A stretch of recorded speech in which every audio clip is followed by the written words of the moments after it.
C'est un jour important pour nous puisque c'est l'assemblée générale de notre coopérative où nous allons montrer les résultats de l'année écoulée, l'année 2024, et où nous allons aussi proposer aux adhérents tous les nouveaux projets concernant la ferme Périne, puisque nous récupérons toute la partie boucherie, viande hachée, tout ce qu'on peut faire concernant le produit carné ici.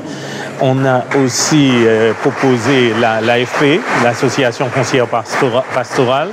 On a aussi le groupement d'employeurs de Martinique et donc on propose donc tous les projets nouveaux pour la coopérative et le travail aussi qu'on a à faire avec nos politiques, avec nos élus pour vraiment asseoir le développement économique de la Martinique. Nous revenons de l'Assemblée générale de la CODEM, la coopérative de production bovine et bon d'ailleurs qui s'étend un petit peu aux petits ruminants. Donc ça devient une structuration de ce qu'on appelle la filière ruminante en Martinique.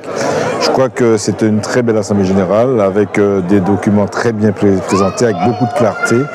Et puis quelques points qui sont prometteurs.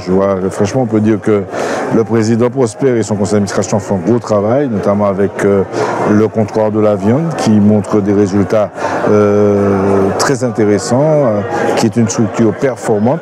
Et ce que j'ai apprécié également, c'est cette volonté de rassembler un petit peu de l'unité, la structuration filiale, le fait de mutualiser, s'agissant notamment de l'emploi, des remplacements, s'agissant du foncier, avec l'association foncière pastorale.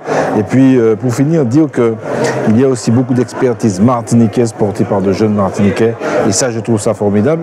Et d'ailleurs, nous avons été interpellés par l'expert comptable sur le fait que les charges des salaires les moins importants pèsent moins que les charges des salaires les plus importants. Parce que les charges sur les salaires, disons, de métiers moins experts sont exonérées lorsque les autres ne le font pas. Alors on disait que bien sûr, on comprend qu'il faut complètement exonérer les charges sur les salaires des catégories de métiers, on va dire, d'exécution, parce qu'il faut régler ce problème de chômage de masse dans ce pays qui est préoccupant.